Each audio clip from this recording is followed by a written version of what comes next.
Welcome to Just the Word, where we're reading through the Bible in 1 year.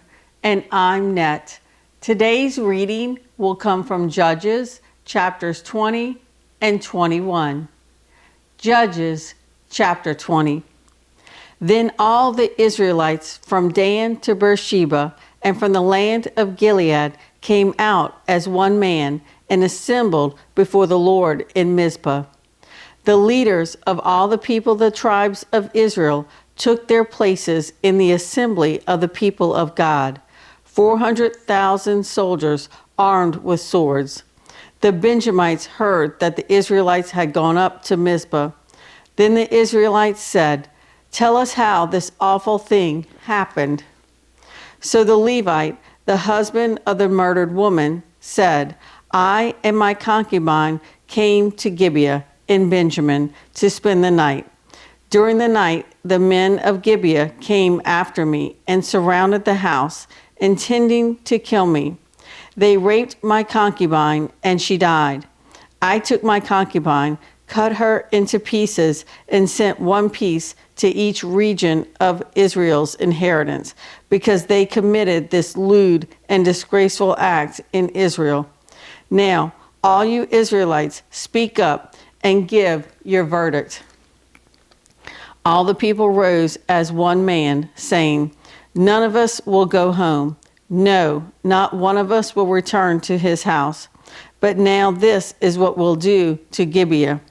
We'll go up against it as the lot directs. We'll take 10 men out of every 100 from all the tribes of Israel, and 100 from 1,000, and 1,000 from 10,000 to get provisions for the army.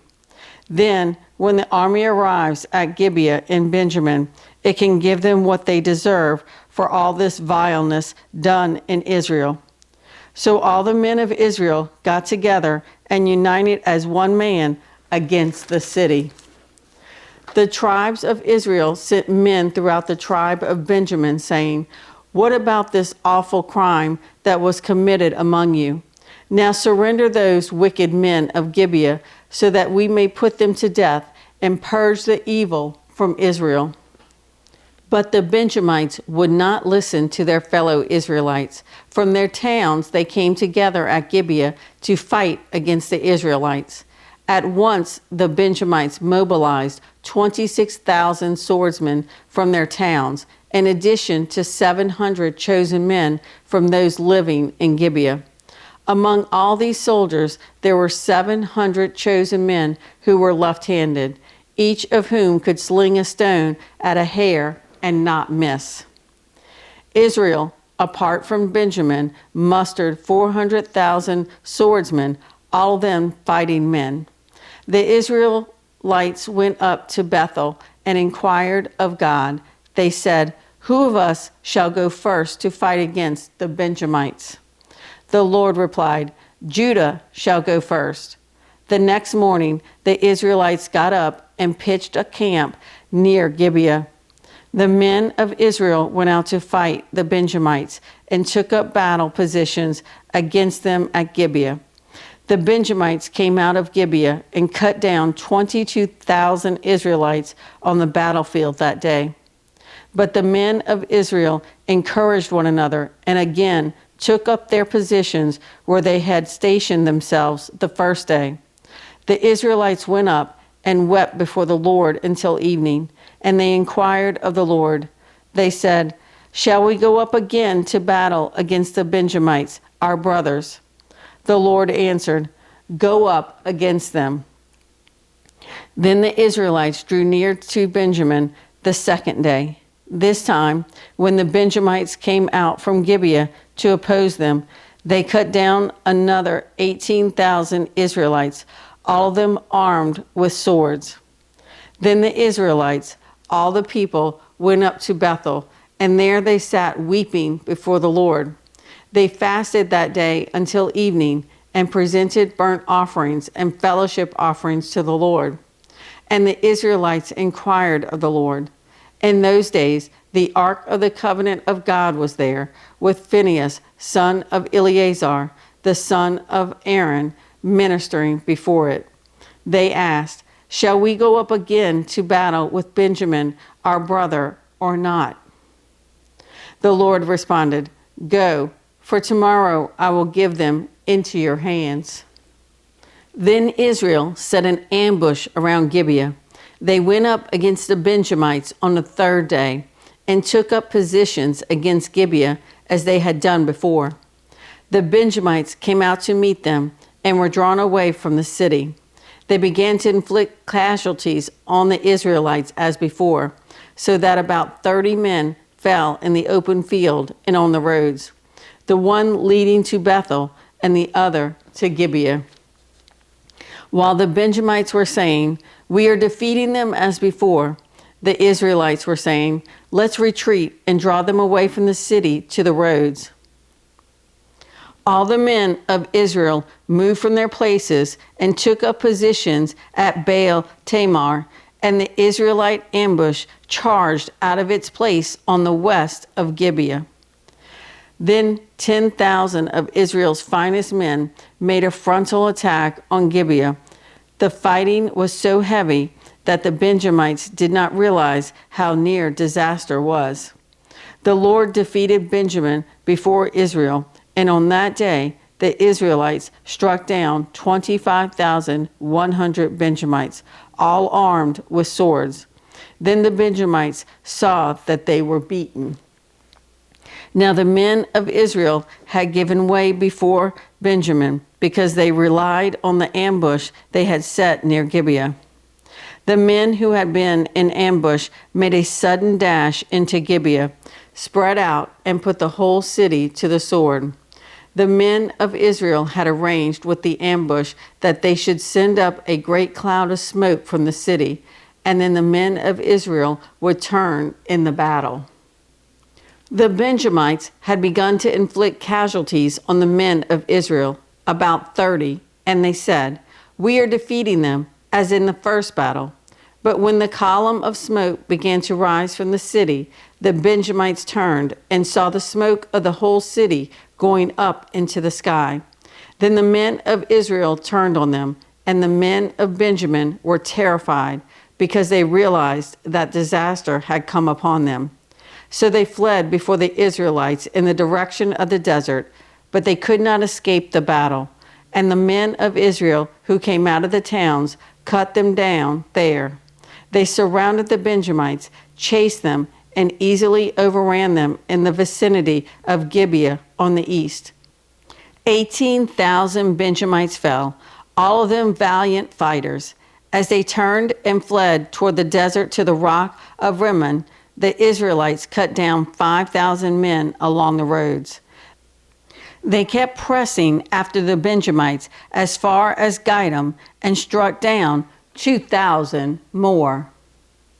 On that day, 25,000 Benjamite swordsmen fell, all of them valiant fighters, but 600 men turned and fled into the desert to the rock of Rimmon, where they stayed 4 months.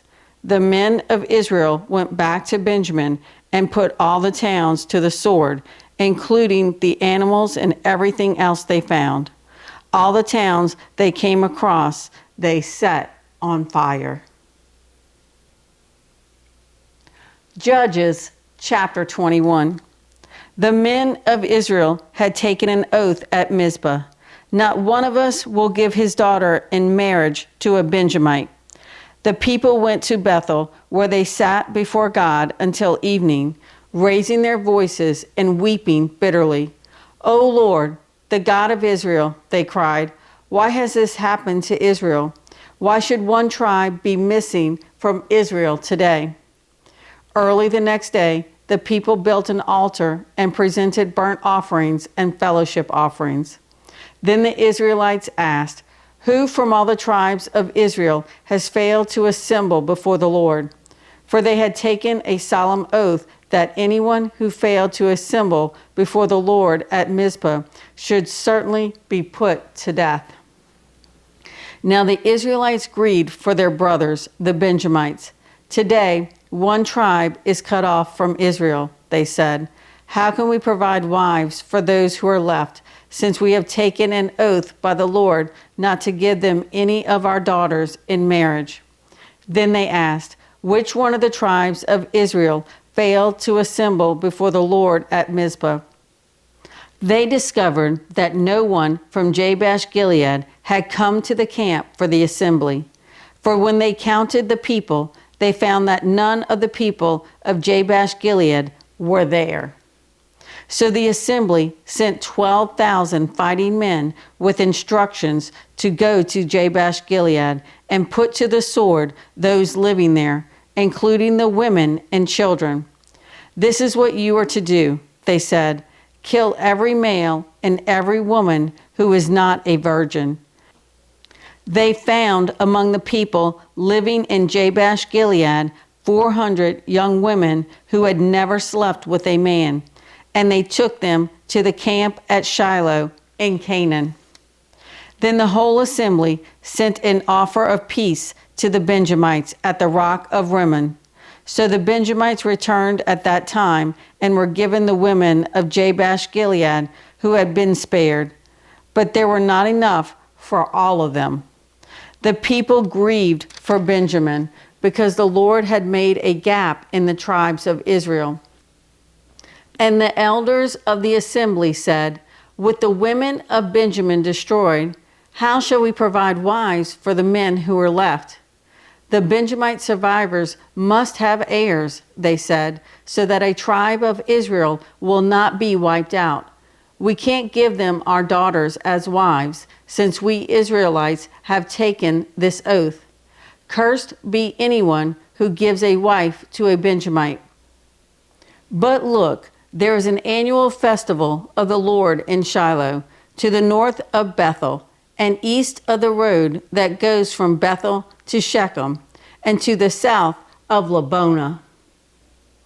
So they instructed the Benjamites, saying, "Go and hide in the vineyards and watch. When the girls of Shiloh come out to join in the dancing, then rush from the vineyards, and each of you seize a wife from the girls of Shiloh, and go to the land of Benjamin. When their fathers or brothers complain to us, we will say to them, 'Do us a kindness by helping them, because we did not get wives for them during the war, and you are innocent, since you did not give your daughters to them.'" So that is what the Benjamites did.